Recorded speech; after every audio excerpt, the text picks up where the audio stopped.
Peniaga dan usahawan, kita kena jaga dua benda utama ni. Dua benda utama kita kena jaga untuk memastikan perniagaan kita sustain dan sentiasa boleh naik ke atas. Dua adalah, yang pertama, cash, tunai, kewangan. Itu yang pertama. Kita kena jaga kewangan kita.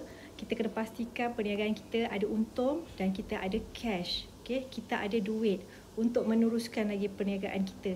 Okay? So maksudnya ada cash. Yang kedua, marketing, pemasaran. Okay? Aktiviti marketing, pemasaran, memperkenalkan produk kepada pelanggan ataupun bakal pelanggan sangatlah penting.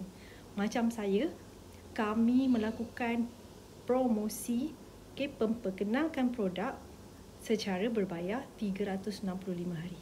So saya nak tanya anda punya marketing berjalan macam mana? Hari ni ada tak marketing anda berjalan? Kalau anda nak sustain, anda kena buat setiap hari tanpa gagal.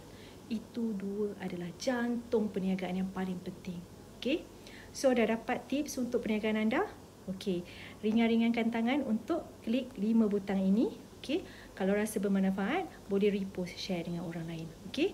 So kita sebarkan kebaikan, kita belajar untuk menaikkan lagi ekonomi kita. Kerana perniagaan ini adalah ibadah untuk anda. Okay. So saya tahu anda boleh.